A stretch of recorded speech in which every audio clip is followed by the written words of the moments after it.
Oke,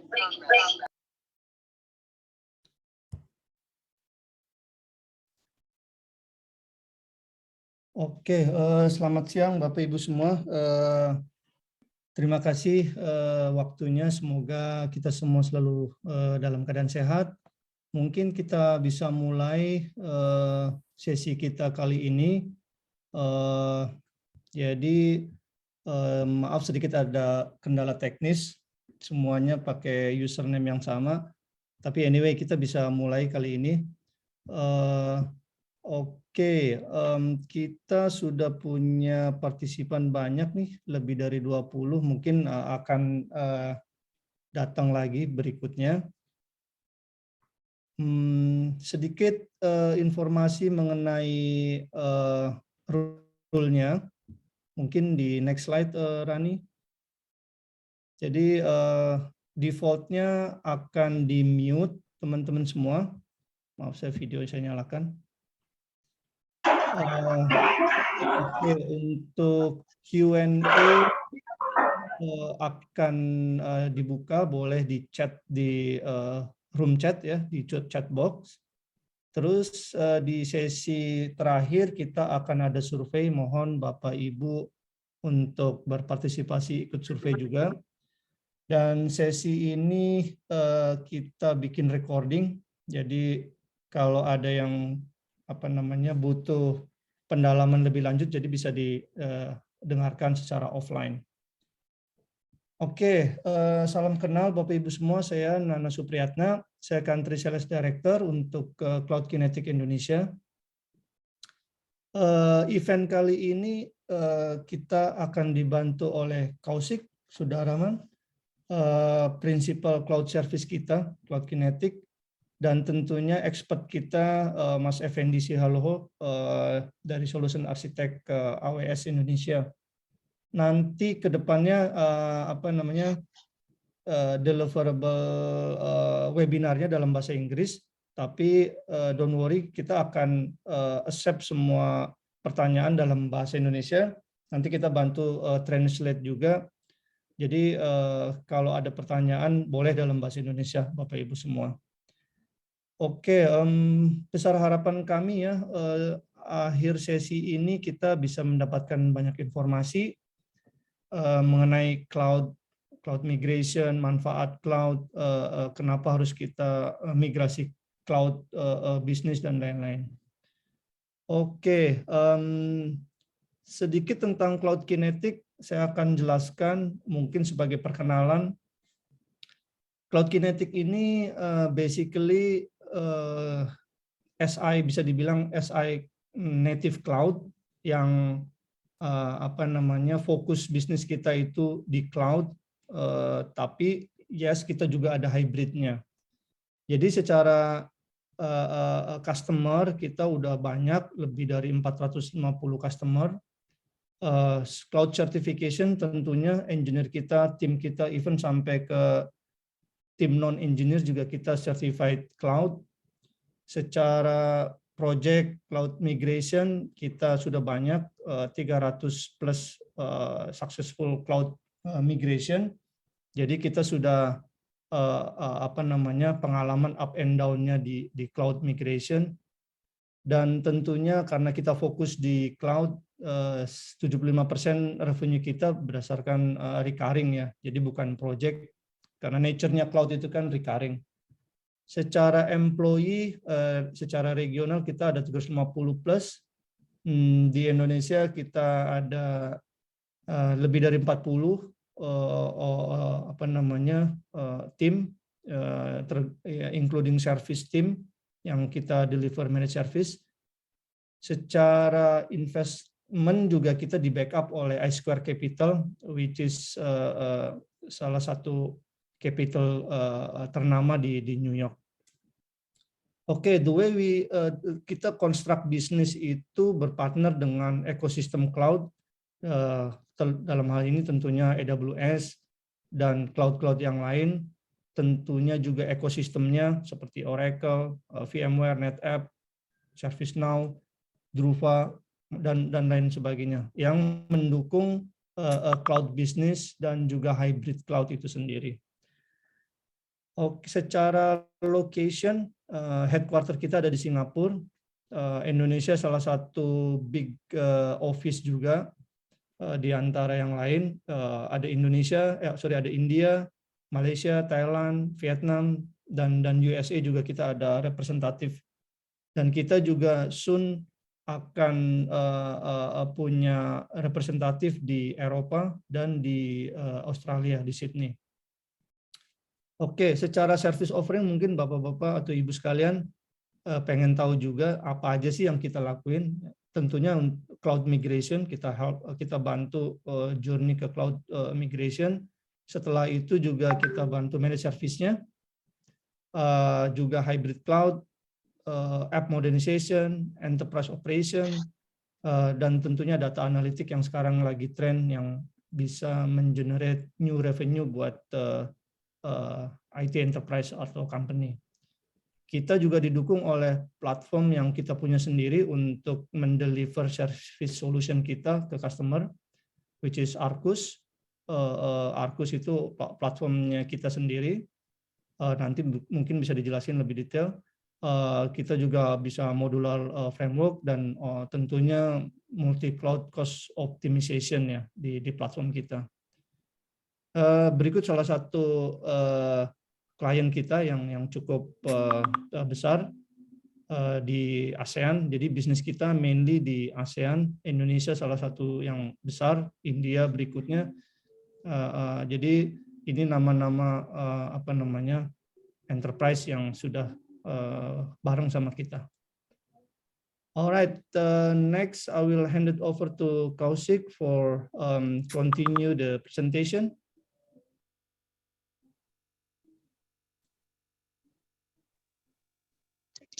Thank you very much, Pak Nana. Hello, everyone. Thanks for joining this session today.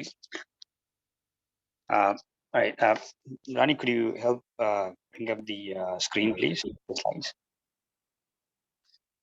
Great, I can see now. Thank you very much. All right, so team, so I'll probably be talking about the cloud migration journey. I'll be accompanied by our colleague from AWS, Pak Effendi. So together we want to make sure that the people on this call understand the importance of cloud migration. How can you embark on a cloud migration journey, right? What are the different stages of migration, etc. So firstly, before we get into more details, there are quite a few common questions that come through when I generally interact with customers, potential customers, or friends in the industry, right? So they're quite basic as well, but then very important for anybody who wants to start off with their cloud transformation journey. So the firstly is what does cloud computing mean for a customer, right? So there are general perceptions, which is also true. But then as we move forward, talk about other slides, other capabilities, other potential you can tap out of the cloud migration, you will get more answers as well. So firstly, yeah, what does cloud computing mean to a customer? It's a reliable best of breed service or solution that's available off the shelf. That cloud computing can help you focus on your core business. It can help you reduce the capital expense on the support elements, the maintenance of the infrastructure, right? So about managing your provisioning of the hardware, etc. Is something that the businesses do not have to manage all by themselves. So they can focus on the core business, find out, work on building their application, product, etc. And is cloud computing the only solution for everyone? Yeah. So any type of workload can actually run on the cloud. Even if there could be some workarounds that we will have to explore, but then 99%, or probably I would say in my experience, I've not seen a scenario where a solution cannot run on the cloud. Everything is possible. Some of the things that is very important and we need to keep in mind when you plan or when you discuss a cloud transformation is there could be some industry regulations, which probably is a stringent restriction in your in your country or in your locality as well, which is something you need to be aware of and then plan accordingly. So with such restrictions, we've designed several workloads which come with such restrictions as well, and we've been successful in migrating them. And then we work with a top cloud services provider like AWS, and they have all the certification standards that every the regulatory control authority is going to look forward to. Some locally focused businesses may or may not have a use case to migrate to the cloud. However, if they are looking to expand their business, let's say they over a period of like 4 years, 5 years, they're having some bigger plans or roadmap, then it is good to start off on the cloud as well. And how do we decide the best cloud fit? How should we best leverage the cloud benefits? So there are multiple answers to this. As we move forward, the presentation, you will probably see that some of these questions are also getting answered. If you still think you need more information, please feel free to type in your questions in the chat box, and then we will definitely get back to the answers in the Q&A session. Next slide, please.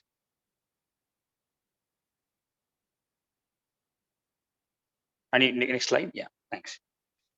All right. So in addition to the questions that we saw in the previous slide, there are common migration drivers that generally trigger anybody to start off a cloud transformation journey, right? The factors that really make a business or enterprise embark on a cloud transformation journey, the very common drivers are the agility and development productivity. So the development cycle could be really short, where your developers are able to produce applications or products very quickly, and let's say you would need more resources to continue development. Right?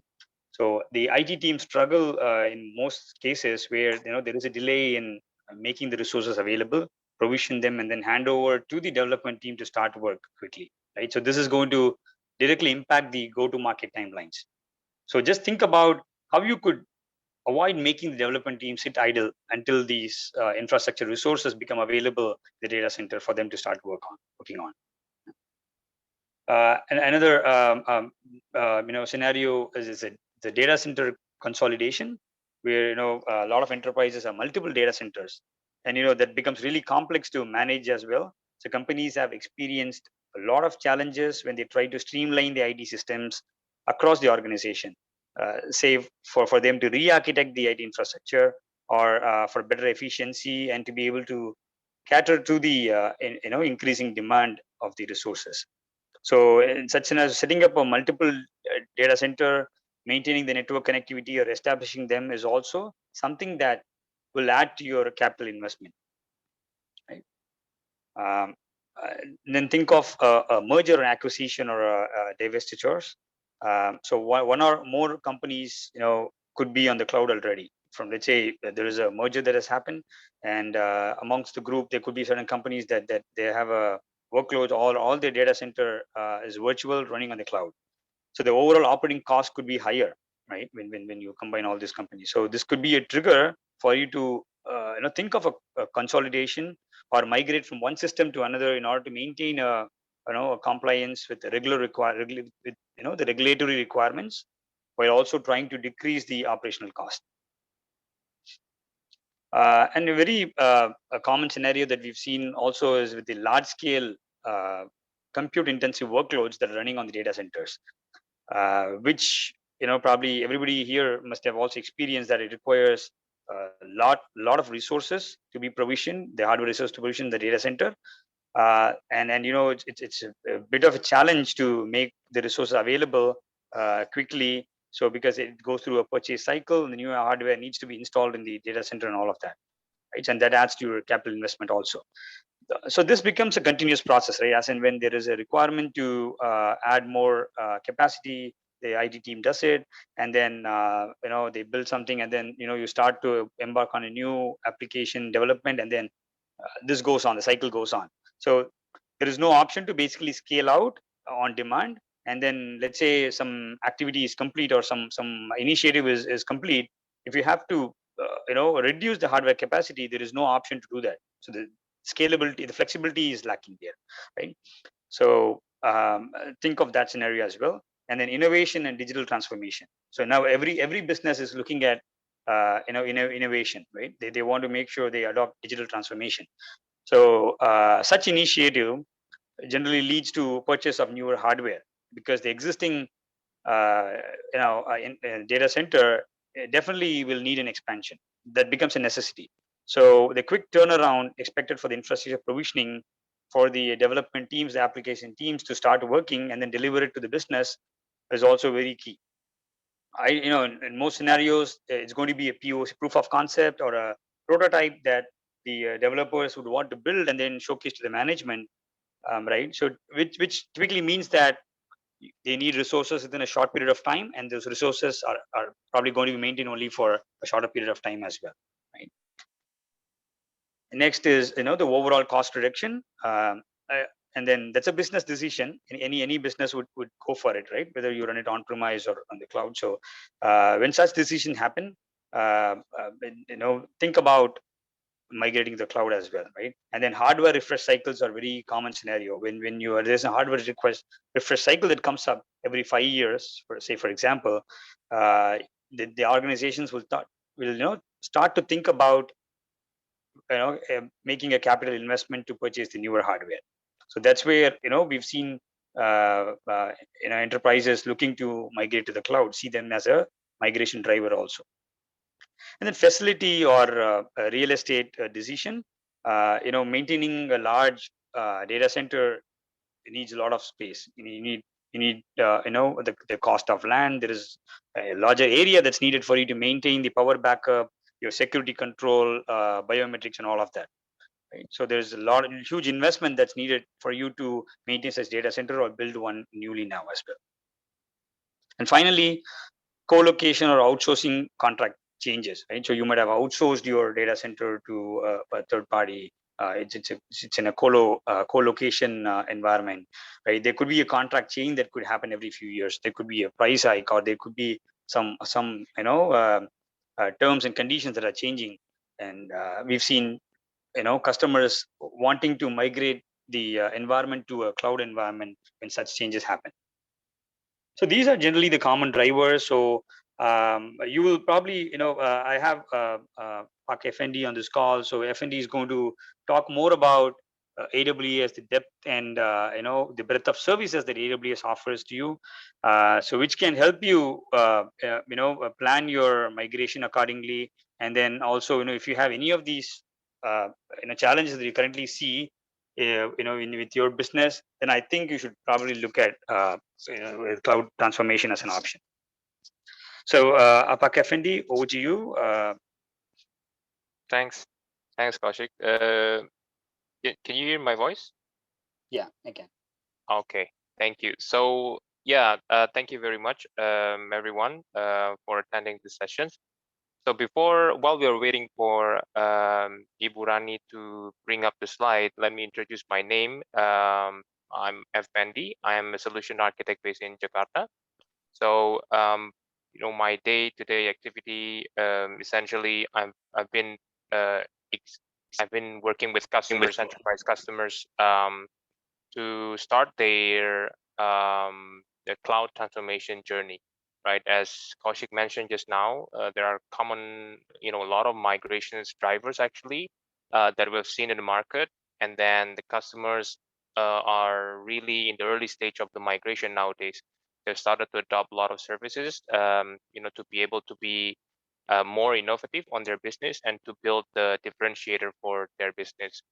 By the way, I'm actually Indonesian, right? So I'll bring this slide. I'll go through these sessions in English, but if you have any questions in Bahasa, feel free to shoot it up in the chatting room. So we'll be more than happy to address that later on at the end of the sessions. Okay, so if you go to the next slide, I'll probably introduce you with cloud a bit, right? And cloud in AWS. What is cloud and what is Amazon Web Services? So a bit of refreshment, the cloud computing itself is actually referred to 3 key items, right? The first one is the delivery of the IT resources. So the cloud itself, it actually refers to the way on-demand delivery of the IT resources. So that's going to be the first keyword. And then the second thing for the cloud computing is the way you access your resources, your IT resources, right? The way you access your IT resources is through the internet rather than just VPN or LAN. And then the third one is about pricing, which means for the cloud itself is the pricing or the investment that you put is actually pay as you go. So it's non-capex models, right? So in AWS, we have provided to our customers, a lot of application and services for them to be able to build the secure applications and in more scalable way, right? So they can be more competitive with their competitor and then serving their end users better and better, right? If we go to the next slide, you'll see, a compare and contrast of what you have currently, right? So on the left hand pictures, you'll see pictures of your service or your data centers probably, right? Your on-premises, which is your servers, your storage and database, and then you build your applications on top of it, right? And then the way you access it, as we discussed just now, you access it either through intranet or through VPN. So simply, you go to your office and then access it, open your laptop, connect your intranet, and then you access it, right?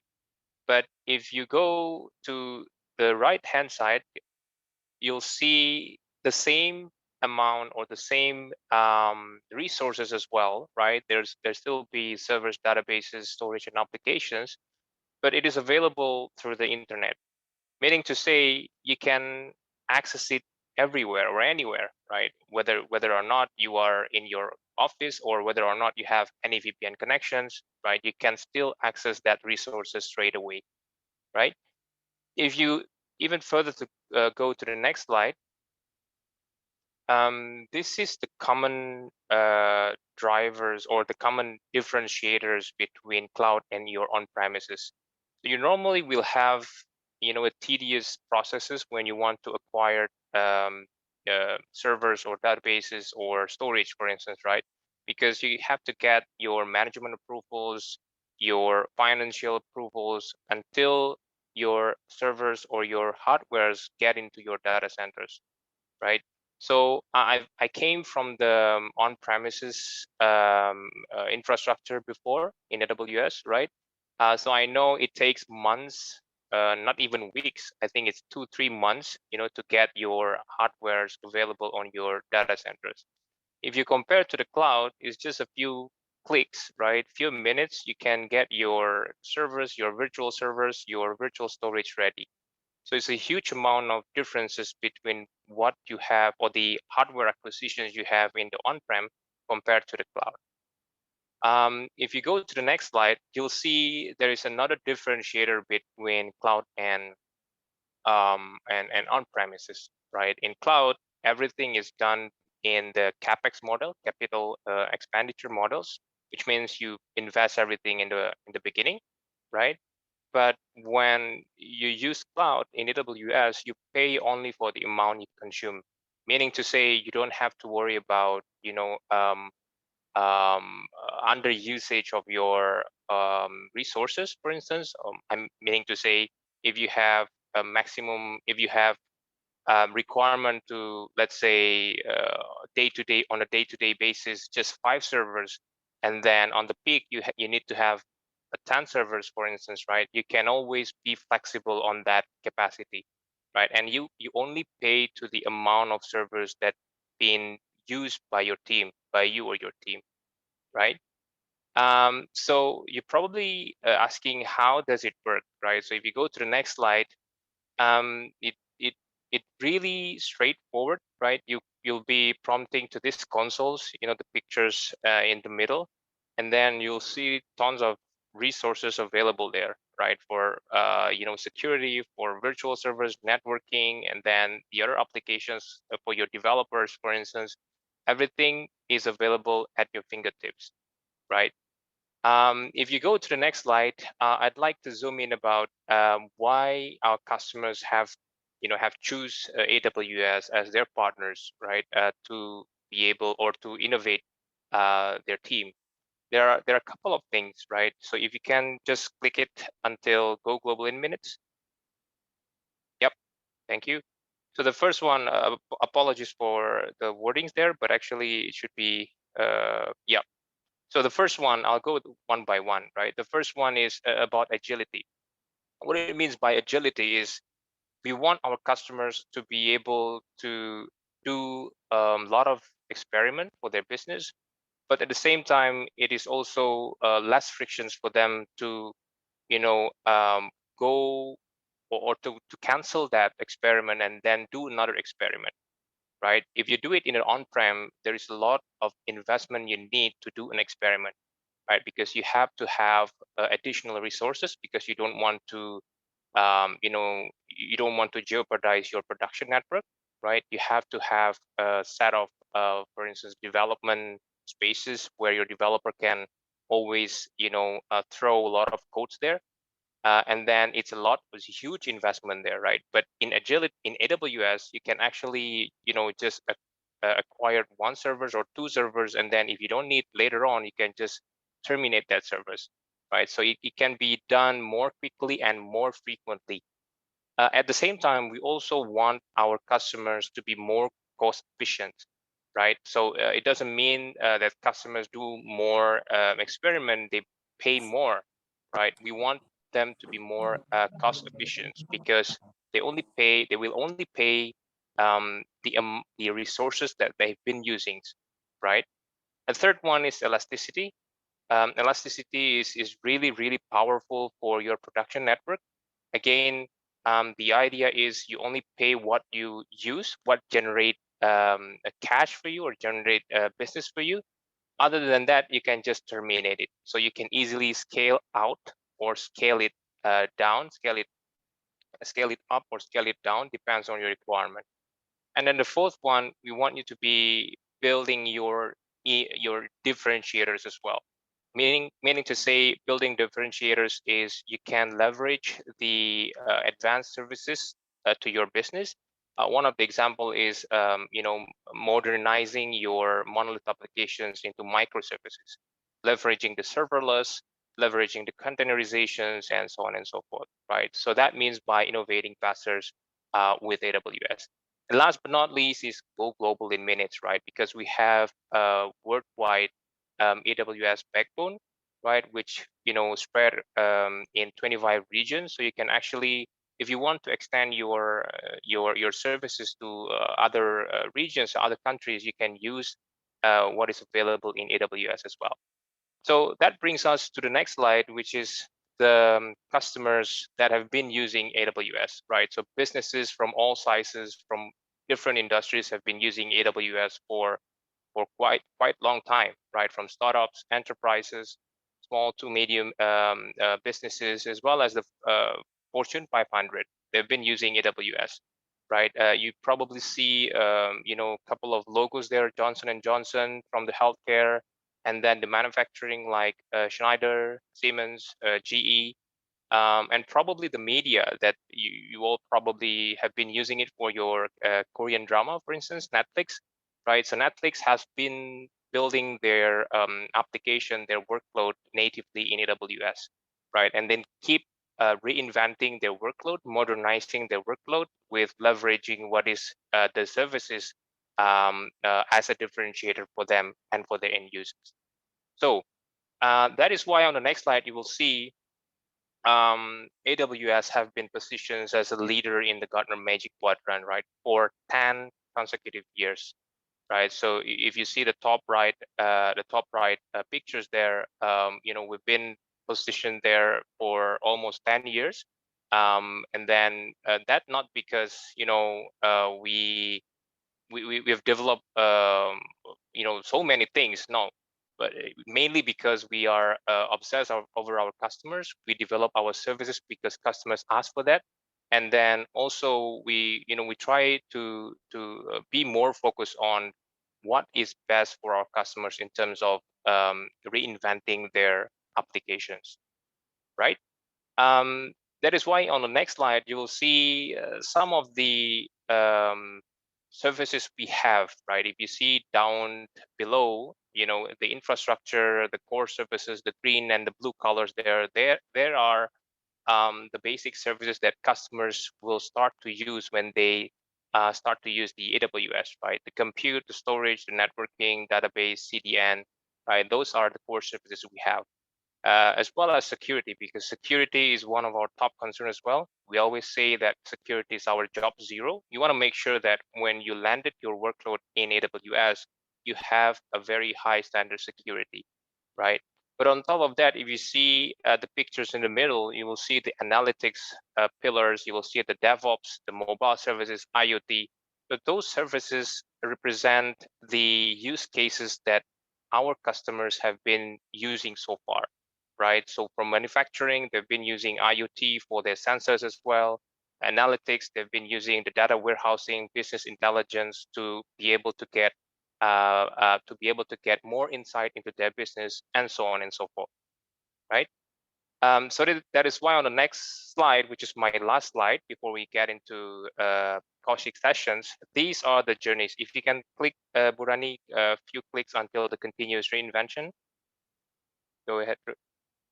Yep, that's the last one. So if you see, these are the journey that our customers have been processing so far, right? They will start with a small project. The small project could be your development or could be your less critical applications. You put it or you migrate that into the cloud. And then based on that, you have your center of excellence team, which, being enabled by Cloud Kinetics teams, for instance, right, to be able to understand about AWS in a specific or in the details. And then after that, when you get familiar with the AWS, you can create your foundational infrastructure, which means essentially you build your landing zone, your account, your networking requirement, and so on and so forth. Once you are convertible with that foundations, you can start your migrations, right? So migrating your less critical applications, for instance, has to start, or migrating your development environment to AWS, for instance, right? Which is later on, I think Kaushik will handle that one. Once you have your once you have your workload on AWS, you can start to do modernizations.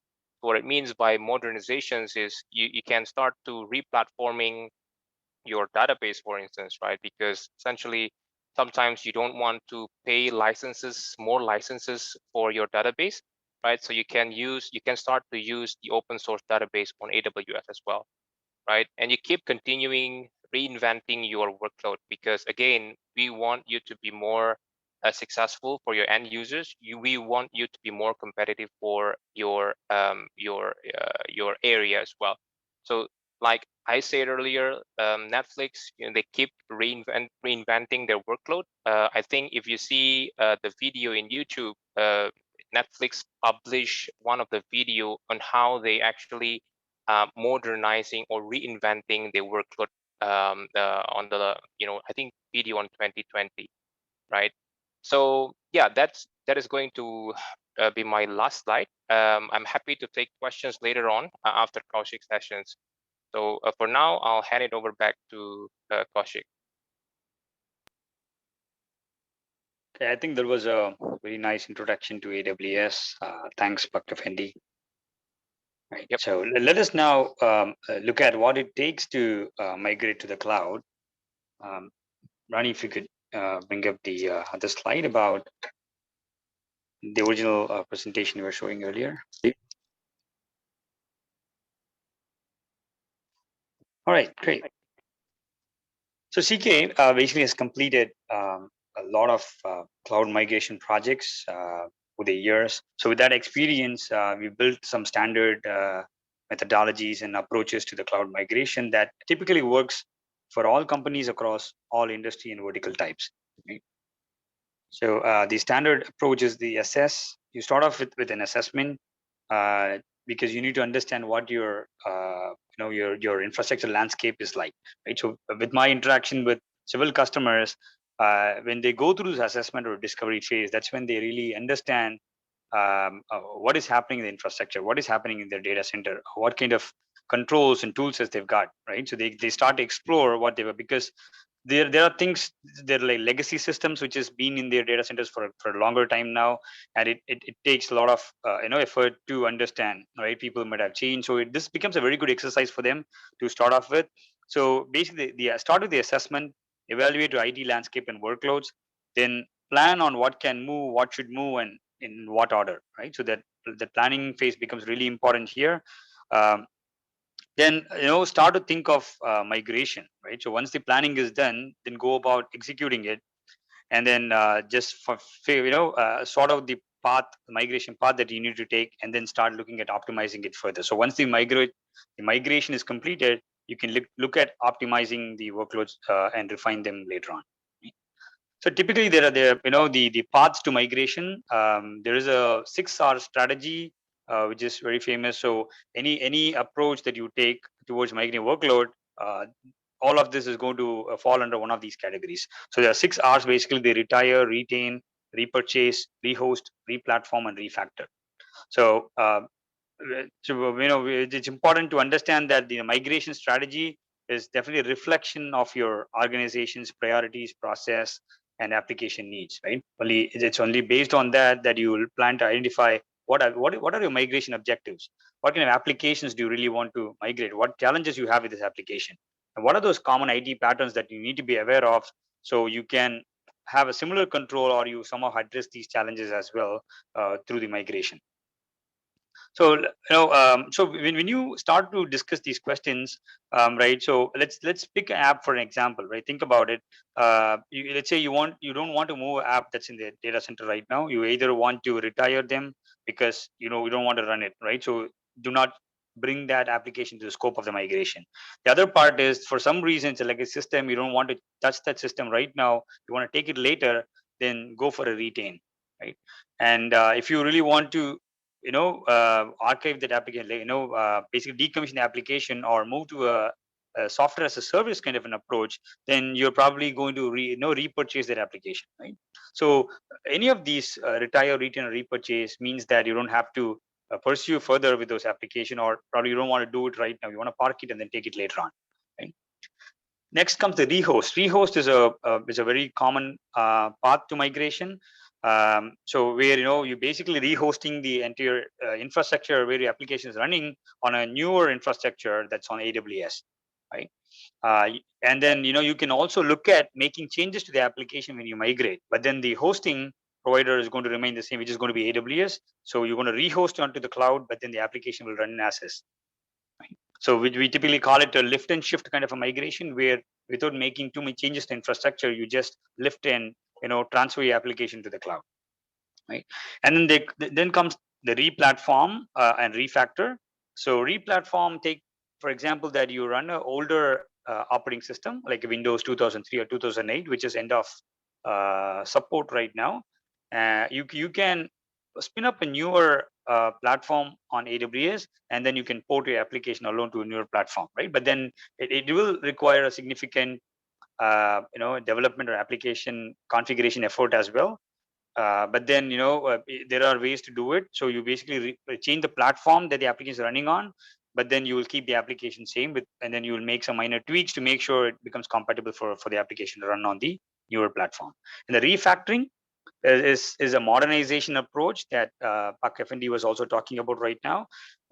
You can decide to refactor some applications when you migrate itself, if there are real challenges with the application that you want to address to the migration, or you can migrate and then start looking at modernizing them, modern the infrastructure to start using a serverless approach, start to use a platform as a service that that AWS offers. So you saw a list of services that AWS offers. So plenty database as service is a very common feature that every customer would want to move to. So such refactoring can also be done. Rani, next slide, please. So the cloud journey, what does it really look like? So there are three phases to the cloud journey. One is an assessment. So we typically call it a migration readiness assessment.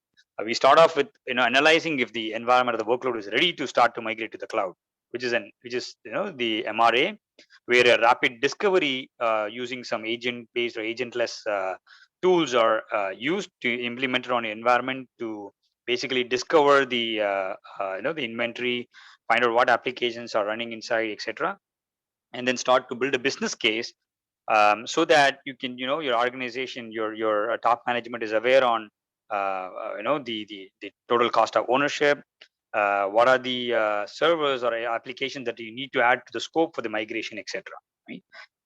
And then the migration readiness and planning. So here, the detailed analysis of the business case is done. You start to discuss with the architects, the cloud architects, on how to pursue further. What are the security controls and compliance that you need to have for a particular application? Right? Is there what operating models you need to implement, etc. So we basically come up with a foundation for the migration where you build a landing zone, you come up with a network structure and account structure and all of that, start to architect for the applications on the cloud, and then build a detailed project plan for you to probably typically the planning and then the migration phase takes around 2 to 12 months, right? And then once the plan is ready, you're all set to go, then go about executing it, right? Where you do the migration, then do some integration, start to test, then the regular operations will you can carry out your regular operations of monitoring and then making sure that the performance is all good, and then start to think about an optimization, right? Next slide, please. Now let's go into detail to talk about the assessment phase, right? The first phase of the migration journey. So typically, what a discovery tools are doing is that it's going to analyze your complete infrastructure. It's going to tell us what are the legacy systems that you're running, what is the technology stack that you're utilizing, right, on the on-premise environment. Are there licenses? What licenses can we port them, etc., right? And then are there compliances that we want to understand, right? Whereas as when we talk more about the application, we would want to understand from these workshops on what compliance that we need to adhere to. Is there a HIPAA compliance? Is there a PCI compliance, right? Some security or regulatory controls that we need to have in place, right? And then start the server mapping, map the server with the application, find out what dependencies and compatibilities are needed, what authentication, like you have a SAML kind of authentication or you have an Active Directory system. Think about, discuss about the backup and DR requirements, the firewall requirements, right? And then see how we can map, similar offerings that are available on AWS as well, right? So this will pretty much give a a report that comes out. The outcome of this discovery and mapping from the assessment phase is a business case where there's going to be an analysis done on what it takes to migrate. What can be what approach should we adopt? Where should we do a lift and shift approach? Where should we do a refactoring approach, etc. Next, please.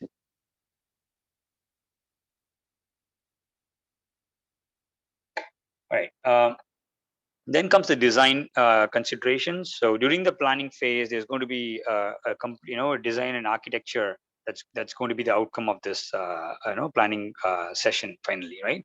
So what are we going to think of? How can we factor in for the availability? How can we factor in for the performance or cost? What are the key factors towards security and compliance, right?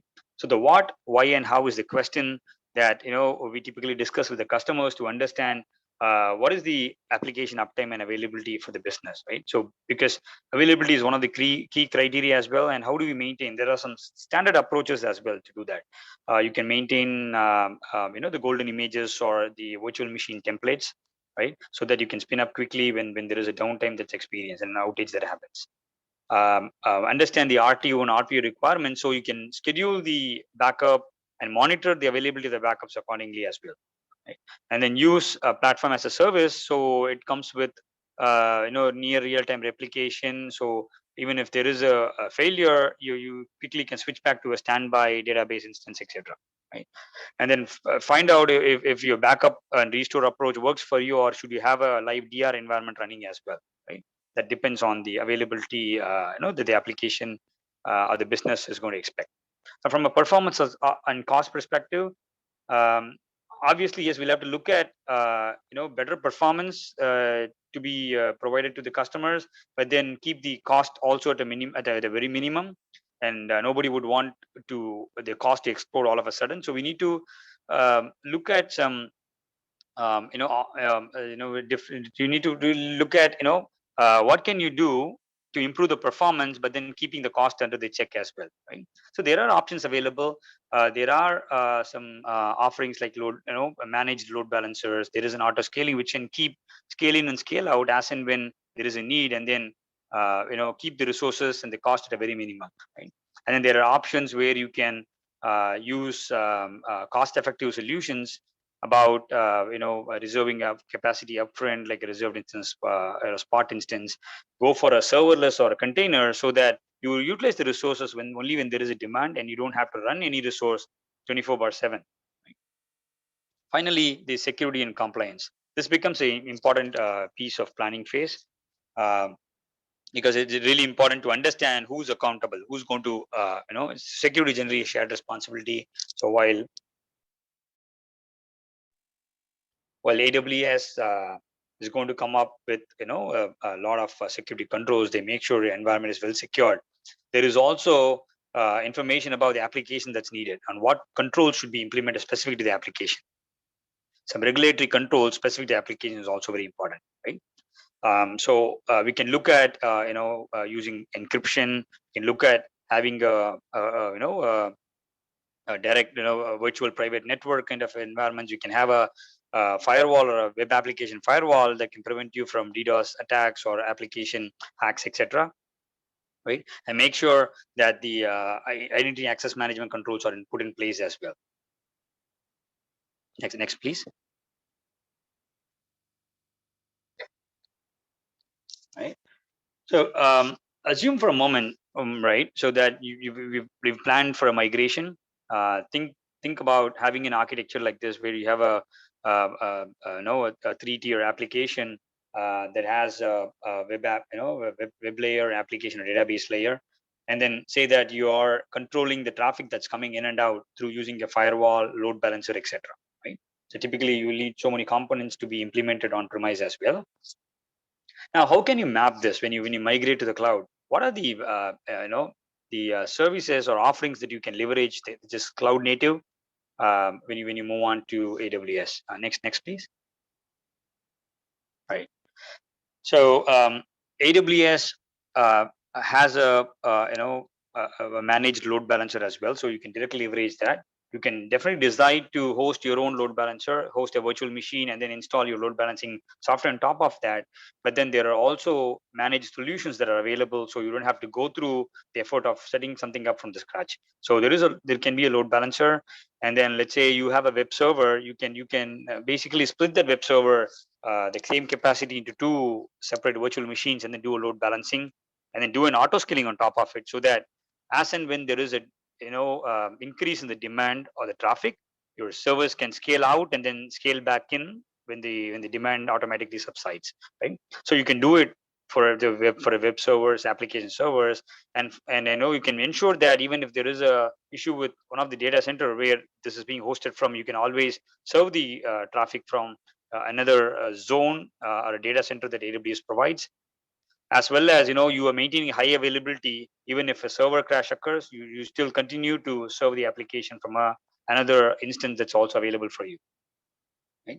So you're no more stuck with all-in-one situation with a single server in place, right? And then when it comes to database, you have managed database solutions that also provide you the replication functionality, right? So this is just a sample architecture that I wanted to walk you through with. But then there are different solutions. Like I said, the firewall, which you see is probably missing in this diagram, is because you have a built-in firewall that is attached to the load balancers, the web, or any of the virtual machines or database that you see here, right? So that helps you control your root tables, your network access control list, your ingress and outgress, egress traffic, and all of that. Next slide, please. So next, once you decide, let's say you're done with the planning phase, but then now you have to pick a workload. So start off with a pilot, a pilot is where you can look at identifying an application that that has a dev and test environment. Make sure it is relatively modern and new, right? So that you don't have to spend too much time refactoring when you start a pilot, right? And then make sure the people you involve, the stakeholders, are from the line of business who are cooperative and can work with the architects to share more information of the application and then architect in the right way the first time. Right? Have a very pure systems, so that the pilot you can see immediate outcome from the pilot phase. Right? Next slide, please. Great. So next, when you start to execute, right, the actual migration begins. Start off with a foundation, right? That's the standard approach that we would take. The laying the foundation is very important. So the AWS account that you're going to work with becomes your virtual data center that the IT teams are going to manage. So the defining an account structure upfront is very important. And when I say account structure, typically you will have a billing account, on, set up an AWS organization for yourself. So the organization, under the organization, we're going to set up some separate accounts for the workloads, separate AWS accounts for the dev environment, production environment, etc. There's going to be complete isolation between different business units or the workloads themselves. And then have a shared network or a security account where you can host your security tools, a firewall, appliances, and all of that. Or you can route all your egress and ingress traffic through a shared AWS account as well. And then implement all the guardrails. So that's where the landing zone becomes very important.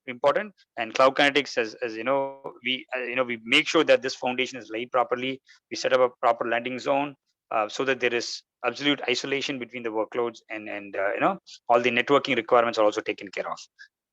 Next, go about setting up the network and security for that account. Look at what is required for you to have a connectivity. It could be a hybrid scenario where you want to connect back to the data center on premise as well for certain applications to relay information back to the the legacy systems, etc.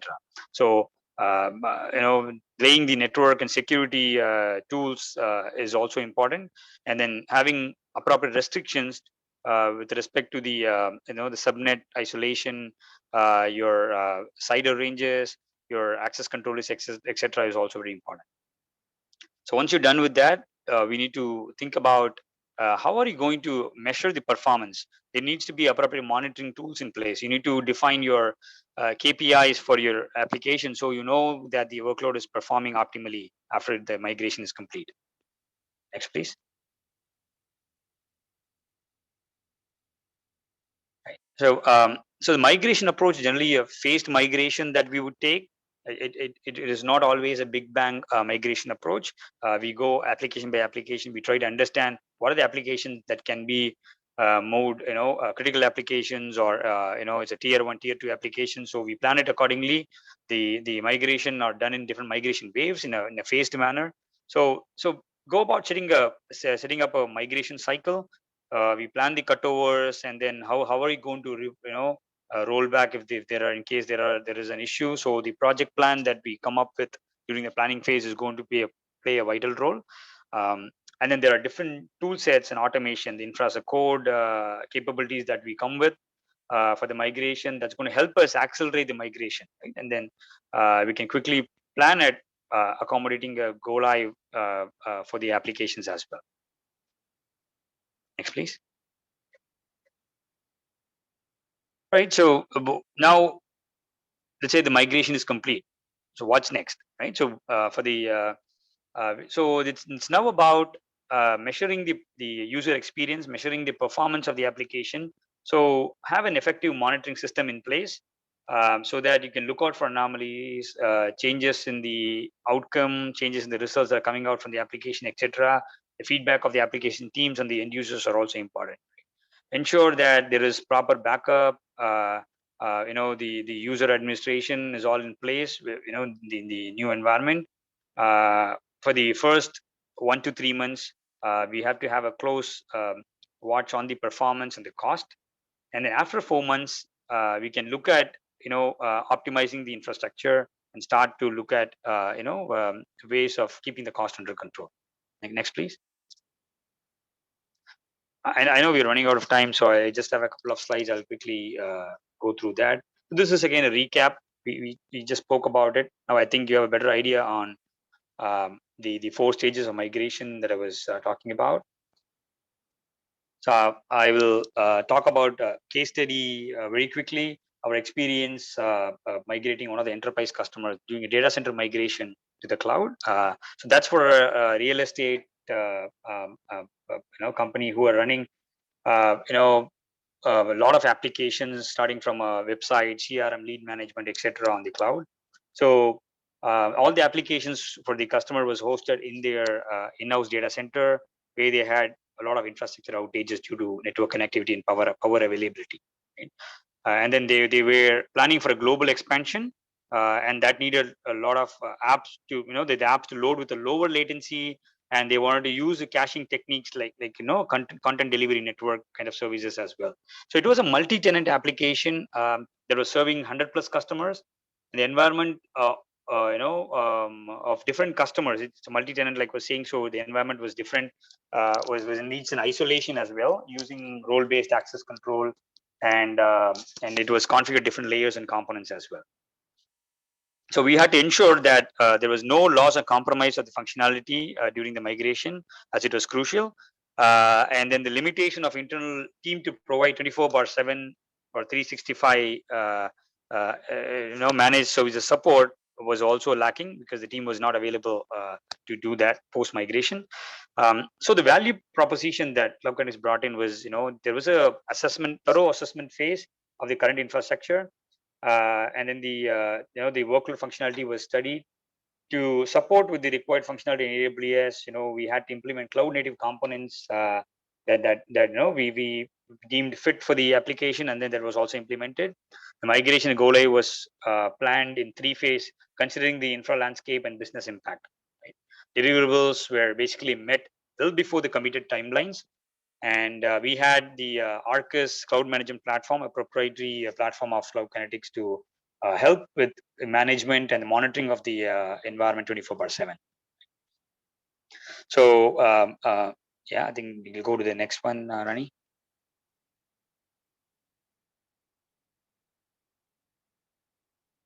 Okay, so next about the modern telco provider. So this was one-off implementation for a customer. I think it's also something new. There was an application for the network provider which was not built on the cloud. It was a first-time implementation of such application. So the client was going to build an OSS, operations and support system platform for the network infrastructure. They had several challenges, with their platform trying to go global in the coming years, and then the in-house data center had scalability limitations. So they had to reduce the infrastructure cost. So they decided to migrate to AWS for its agility, flexibility, and scalability. And they also had a challenge where they didn't have a team who can support them 24/7 to manage their cloud environment. So the value proposition that Cloud Connectix brought in, again, a very well architected environment for them with high availability, performance, security considerations. The deployment was completely done using infrastructure code, so that saved a lot of time, and all the best practices were built in and implemented for them. Right. And then the foundation was laid very well with the landing zone and the control tower features that comes with AWS. So there were also governance and continuous compliance that was factored in.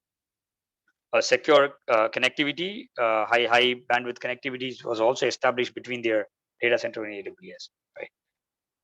So and finally, yes, our managed services. The customer is still with us on the managed services, and we serve them through our Arcus platform that addresses a lot of their management and monitoring capabilities as well.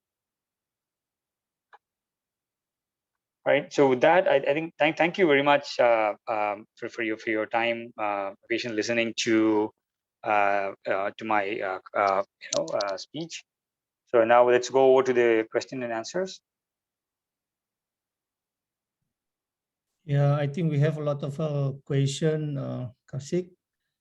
So first question coming from Pak Renold. So the question is, how does AWS provide uptime report to its users? We need them for our services availability report in case we use AWS services. And we understand that AWS is a top leader, but is it possible to have AWS tier certification or something to show the ISO 27001 that AWS is truly secure? So, Okay. yeah. Absolutely. I mean, I can answer the question. Pak Effendi can also answer. Pak Effendi, please pitch in as needed. So AWS has, there's a self-services a page that's available where you can download all the certification by yourself. There's also public-facing, pages that are available, white papers available that talk about the certifications that they've got. And there is also a status page that constantly keeps updating on the status of the services availability. Is there a degradation in any of the services that's constantly being updated and available to all the general public to look at? Yeah, that's correct. So I'll answer in bahasa ya. So Pak, jadi di public website-nya AWS itu sebetulnya ada yang namanya AWS Artifact. Nah, AWS Artifact itu sebetulnya list of certifications ataupun reports gitu ya, yang terdiri dari SOC atau SOC gitu ya, SOC reports ataupun PCI DSS gitu ya, ataupun ISO standard yang Bapak Ibu bisa gunakan juga untuk keperluan compliance nantinya. Nah, tadi yang seperti Kaushik sudah sebutkan juga untuk SLA, masing-masing services itu nanti ada page-nya juga, atau kita kumpulin jadi satu page, nanti Bapak Ibu bisa ngelihat di page tersebut SLA ataupun service uptime-nya gitu ya dari masing-masing service, misalkan EC2 contohnya untuk virtual server gitu ya, uptime-nya seberapa. Bapak Ibu bisa kunjungin langsung ke situ sih betulnya.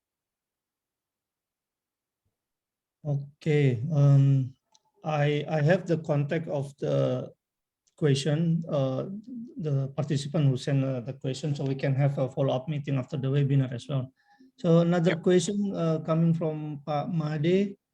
The question is on how can we utilize the cloud for small and localized business?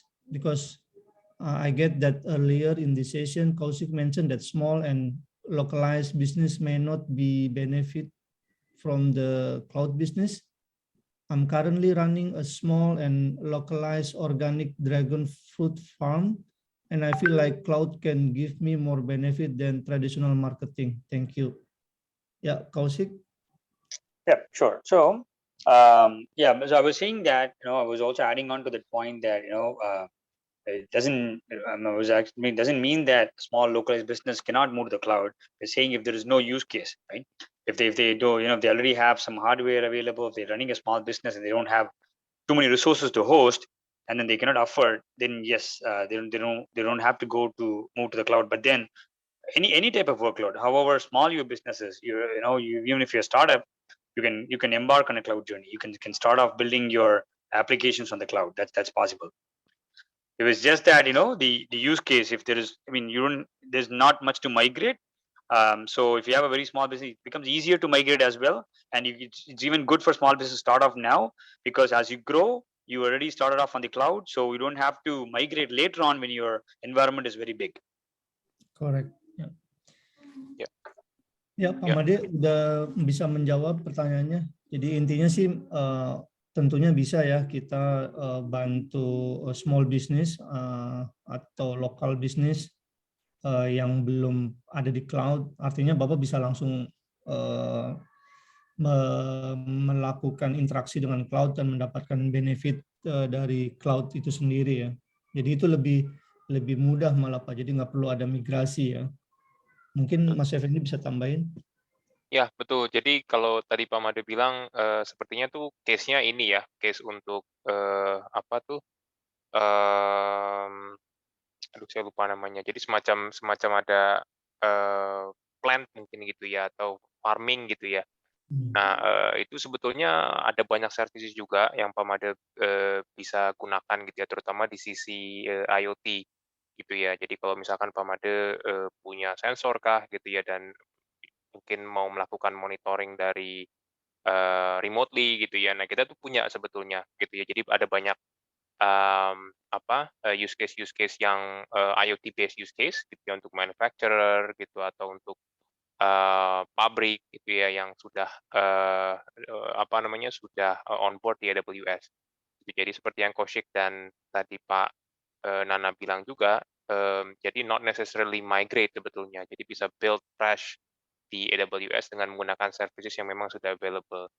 Contoh yang paling gampang adalah gini, misalkan ada customer yang mereka depends on IoT gateway hardware, gitu ya, untuk connect, untuk mengconsolidate IoT sensor mereka. Dan di kita sebetulnya sudah ada IoT gateway sendiri yang bisa nge-manage dan juga mengambil data dari masing-masing sensor tersebut gitu, dan bentuknya serverless gitu. Jadi Bapak nggak harus manage hardware tersebut di on-premise atau di manufacturer-nya gitu atau di plant-nya gitu. Jadi semuanya serverless di-maintain lewat konsol. Selama device-device tersebut punya koneksi lewat internet either through 4G atau 3G gitu ya, atau either through Wi-Fi. Itu idenya sih. Mudah-mudahan menjawab.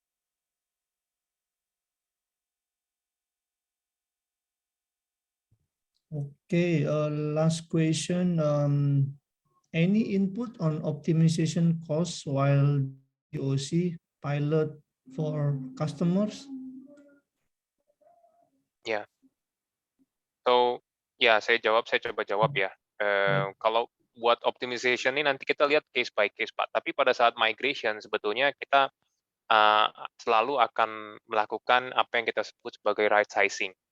Karena kita mau sebetulnya customer pada saat migrate, they already see the value of using cloud gitu ya. Jadi contoh yang paling gampang gini, ada banyak customer yang menggunakan server di on-premise, biasanya dimensioningnya dilakukan dengan melihat maksimum kapasitinya. Artinya begini, kalau misalkan kita punya prediction, saya butuh 10, katakanlah 10 core gitu ya, 10 core on day to day basis, tapi at the end of the month karena ada reporting dan lain sebagainya saya butuh 20 core. Nah, apa yang Bapak Ibu lakukan? Biasanya Bapak Ibu akan invest hardware on-prem sebanyak 20 core. Gitu ya. Nah, waktu Bapak Ibu move ke cloud, kita tidak akan mengencourage Bapak Ibu untuk langsung menggunakan 20 core. Gitu ya. Yang kita encourage adalah Bapak Ibu bisa start dengan menggunakan 10 core, which means secara cost itu akan lebih optimize gitu ya, karena Bapak Ibu hanya bayar 10 core. Nah, nanti kalau memang itu dibutuhkan untuk scale out katakanlah untuk reporting gitu ya atau lain sebagainya di akhir bulan, kita bisa adding more resources gitu ya tanpa harus membayar itu di awal. Jadi secara cost akan jauh lebih cost efektif dibandingkan dengan menggunakan on-premise.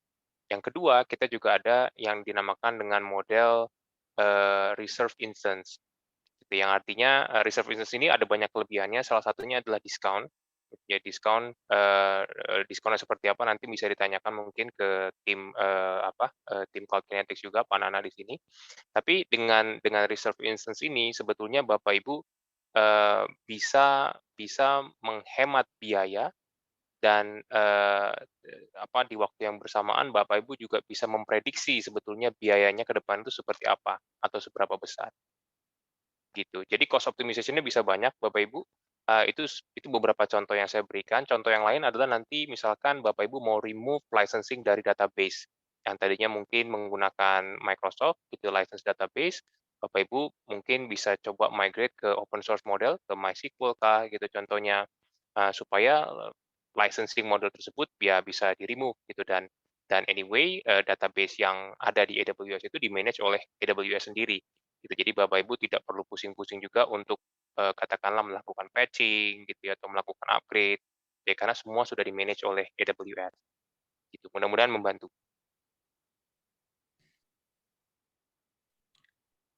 Oke,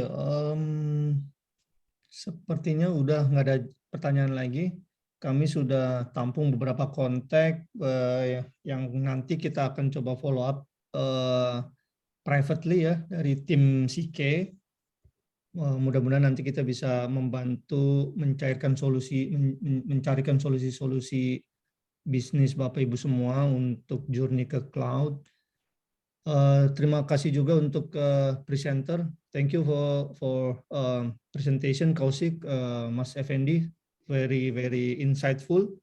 So let's take this offline and follow up privately with the audience who already share the interest and so on. Okay. Thank you very much. Kita close webinar ini. Terima kasih untuk para peserta dan Bapak Ibu semua yang udah join. Selamat sore dan sehat selalu untuk kita semua. Thank you semuanya. Thank you semua. Selamat sore. Sore. Thank you, sore.